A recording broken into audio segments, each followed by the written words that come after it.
खबर नोएडा से है। जान बचाने वाले अस्पतालों ने निगल ली एक महिला की जान। सुबह से लेकर घूमते रहे, रात हो गई, फिर भी अस्पताल ने नहीं किया भर्ती। रात 8 बजे तक लेकर घूमते रहे 8 महीने की गर्भवती महिला को परिजन और किसी भी अस्पताल ने इलाज के लिए महिला को भर्ती नहीं किया। महिला ने शाम 8 बजे एम्बुलेंस में दम तोड़ दिया।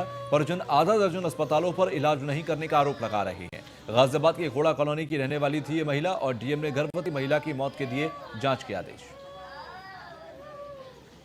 आपसे अनुरोध है कि कृपया जो सिस्टम बनाई गई है, दो सिस्टम बनाते हुए पोर्टल लॉन्च की गई है। आपके माध्यम से जनता से अनुरोध है कि जनपद गौतम बुद्ध नगर के जनता तमाम सारे प्राइवेट लैब से अपनी टेस्ट कराती है।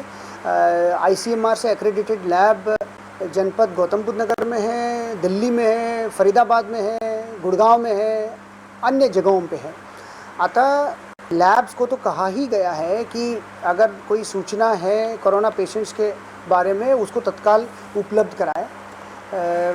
परंतु जनता से भी अनुरोध है कि जो फैमिली अगर उनको सूचना मिलती है, कृपया जो इंटीग्रेटेड कंट्रोल रूम है 1800 419 2211 1800 419 2211 उसमें ऑप्शन 1 दबाते हुए अपना विवरण दीजिएगा और तुरंत मेडिकल डिपार्टमेंट के अधिकारी आपसे संपर्क करेंगे। उसके आगे जो भी कार्रवाई करना है वो करेंगे। अतः इसको किया जाए। और दूसरा, आप ही के जनता के ही सेवा के लिए एक और व्यवस्था शुरू की है जिसमें एक पोर्टल दिया गया है, गौतम बुद्ध नगर कोविड हेल्प। तो उस पोर्टल में आपको कंटेनमेंट जोन के बारे में यदि कोई फीडबैक देनी है या किसी अन्य जो भी सैनिटाइज।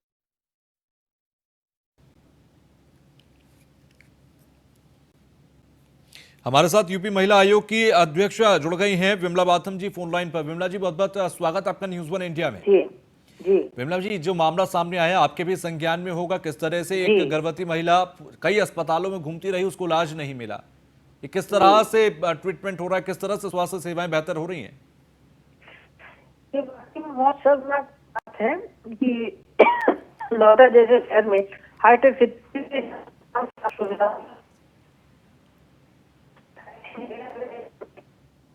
विमला जी, आपकी आवाज ठीक तरीके से हम तक नहीं आ पा रही। हम दोबारा आपसे संपर्क साधने की कोशिश करेंगे। तो किसी अस्पताल ने इलाज इस महिला को नहीं दिया। विनायक हमारे संवाददाता हमारे साथ जुड़ गए हैं। विनायक, ये कौन कौन से अस्पताल थे जिसमें महिला को लेकर जाया गया, उनके परिजन गए लेकिन वहां पर इलाज नहीं मिला? जी, आपको बता दूं कि ये नोएडा के अंदर में 7 ऐसे अस्पतालों के नाम बताए गए हैं उनकी तरफ से, कि जैसे फोर्टिस हॉस्पिटल हो गए, मैक्स हॉस्पिटल हो गया, और जिला अस्पताल भी गए थे। जिला अस्पताल की तरफ से उन्हें कागज भी बना के दिया गया था कि जेम्स हॉस्पिटल में जाने के लिए, पर वहां से कोई एम्बुलेंस जो थी वो सुविधा नहीं कराई गई थी। यहाँ से महिला ऑटो के द्वारा वहां पे पहुंची हुई थी, ऐसा बताया जा रहा है। उसके बाद में महिला ने और भी जो कैलाश हॉस्पिटल है वहां पे भी गई थी, और भी 2 अस्पताल और भी नाम बता रहे थे। क्या वजह थी? परिजनों की तरफ से जानकारी दी गई, क्या कहते हुए इनको भर्ती नहीं किया गया, इलाज नहीं दिया गया? जी, ये 7 अस्पतालों में से किसी ने भी इनको एडमिट नहीं लिया, इनको साफ मना करते चले गए सब। ठीक है विनायक, मैं आपको यहाँ पर रोकूंगा। हमारे साथ सपा नेता जुड़ गए अनुराग भदौरिया फोन लाइन पर। अनुराग जी, बहुत बहुत स्वागत आपका न्यूज़ 1 इंडिया में। जी धन्यवाद। एक तरफ बेहतर होती स्वास्थ्य सुविधाओं की बात की जाती है और दूसरी तरफ ऐसे मामले सामने आते हैं, क्या कहेंगे? देखिए, उत्तर प्रदेश की सरकार यहाँ पे मान लो अमानवीय है, उसकी आत्मा मर चुकी है। जिस तरह के स्वास्थ्य व्यवस्थाओं की घटनाएं लगातार होती जा रही है और सरकार दम भरती है कि हमने इतनी स्वास्थ्य व्यवस्थाएं ठीक कर दी, इतने हॉस्पिटल ठीक कर दिए। मैं सरकार से पूछना चाहता हूँ कि इतनी बड़ी सरकार में एक गर्भवती महिला 7 हॉस्पिटलों के चक्कर काटती रहे और हॉस्पिटल के लोग उसको भर्ती ना करें, अंत में उसकी मौत हो जाए। क्या इससे कोई दर्दनाक ज्यादा घटना कोई हो सकती है क्या? इसके मतलब स्वास्थ्य डिपार्टमेंट पूरी तरह ध्वस्त हो चुका है, मानवीय रूप से ध्वस्त हो चुका है और संस्कार रूप से मर चुका है वो। अब उसके पास कुछ बचा नहीं है। इतनी बड़ी घटना होने के बाद भी अगर योगी जी उस पर कोई एक्शन नहीं लेते, मुझे लगता है तत्काल प्रभाव से सीएमओ से लेके डीएम से लेके एडीएम से लेके पूरा प्रशासन वहां का खत्म ध्वस्त कर देना चाहिए और सरकार को इसकी मौत की जिम्मेदारी लेनी चाहिए। योगी सरकार को मौत की जिम्मेदारी लेनी चाहिए।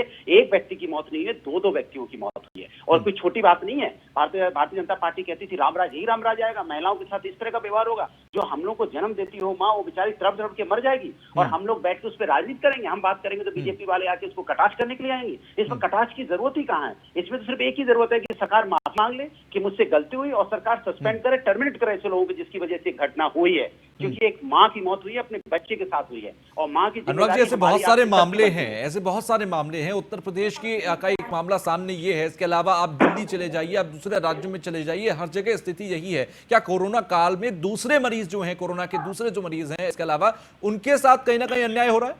मैंने तो पहले ही बोला है कि सरकार अन्याय नहीं, घोर अन्याय कर रही है, पाप कर रही है। मैंने कहा था जनरल ओपीडी खोल दीजिए। जनरल ओपीडी आप खोल दोगे तो जो परेशान लोग हैं, जो इस तरह से आते हैं, भटक के लोग आते हैं, उनका इलाज हो पाएगा। ठीक है, आपका आरोप है कि सरकार कहीं ना कहीं ढिलाई बरत रही है। हमारे साथ जुड़े रहिए, हमारे साथ सीनियर लीडर बीजेपी से जुड़ गए लक्ष्मीकांत वाजपेयी जी। लक्ष्मीकांत जी, बहुत बहुत स्वागत आपका न्यूज़ वन इंडिया में। क्या यह सरकारी और प्रशासनिक स्तर पर एक बड़ी चूक है? क्या इस बात की चूक? देखिए, एक मामला सामने आया जिसमें गर्भवती महिला नोएडा के अंदर कई अस्पतालों में गई, लेकिन उसे ट्रीटमेंट नहीं मिला और कई घंटों बाद उसकी मौत हो गई। चढ़ जाता है। निश्चित तौर पर अगर घटना ऐसी घटी है तो निश्चित तौर पर दुखद है। तो धुल गए हैं। हाँ, लेकिन निचोड़ दो ना। सरकार ऐसे नर्सिंग होमों और प्राइवेट प्रैक्टिशनर्स का प्रोटोकॉल डिसाइड कर रही है। क्यों नहीं डिसाइड? नहीं, हम जैसे ही वो डिसाइड हो जाएगा ये सब खोले जाएंगे। कटाई ये है, प्राइवेट प्रैक्टिशनर ही अभी तैयार नहीं है। मरीज आएगा, वो कैसे उसकी नब्ज पकड़ के देखेंगे, कैसे स्टेथोस्कोप लगाएंगे, कोरोना पॉजिटिव है निगेटिव है पता नहीं, उनकी क्लिनिक सैनिटाइज हुई है नहीं हुई है, और फिर एक नर्सिंग होम में चलो सैनिटाइज हो जाएंगे, एक कुर्ता लेके वो अपनी मशीन ले लेंगे, वो पीपीई किट ले लेंगे। प्राइवेट प्रैक्टिस के साथ दिक्कत है।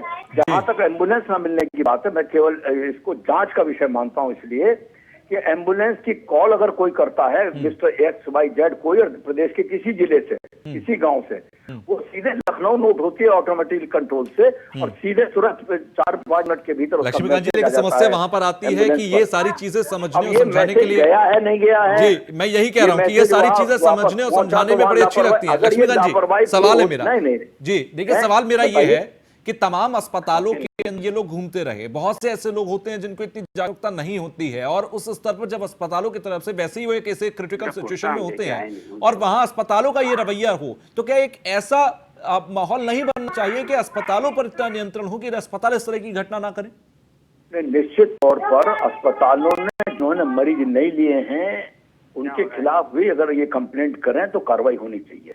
नंबर एक, एम्बुलेंस के लिए इन्होंने कॉल की, 108 की या नहीं की और नहीं मिली तो जांच का विषय है, और अगर कॉल ही नहीं की हो तो जांच का क्या फिर सरकार की क्या गलती है? लेकिन किसी महिला की जान गई है, किसी परिवार का जीव गया है, घटना दुखद है, लेकिन बिना जांच करे हुए या बिना तथ्यों को परखे हुए हम सरकार को सीधे सीधे आरोपित करना ये भी ठीक नहीं है। लेकिन मैं इस बात से सहमत हूं कि प्रोटोकॉल जल्दी बनना चाहिए और नर्सिंग होमों का भी और प्राइवेट प्रैक्टिस। अच्छा लक्ष्मीकांत वाजपेयी जी, क्योंकि आपका एक लंबा अनुभव है, आपका एक लंबा अनुभव है। खुद चिकित्सक हूं, एक मिनट जी, मैं खुद चिकित्सक हूं जी, मैं खुद इस बात के प्रोटोकॉल के कर रहा हूं। अभी तक मैं टेलीफोन पर ही मरीजों को दवा बता रहा हूं और मरीज दवा ले रहे हैं बाजार से। छोड़ा है ऊपर। अनुराग जी, आपसे कुछ कहना चाहेंगे? अनुराग भदौरिया। हाँ, मैं देखना, आप मुझे इस बात का बड़ा सरप्राइज हो रहा है कि लक्ष्मीकांत वाजपेयी जी इतने बड़े नेता हैं, इतने सीनियर हैं, उनको सिर्फ एक ही शब्द कहना चाहिए कि सरकार दोषी है, क्रूर है, बजाय उसमें रास्ता खोज रहे हैं कि फोन किया कि नहीं किया, हुआ कि नहीं हुआ। अरे भाई, आप साफ मान रहे हैं, 7 हॉस्पिटलों में गई है महिला, मैं नहीं सुनी मेरी बात, 7 हॉस्पिटल में महिला गई है, भर्ती नहीं हुआ है।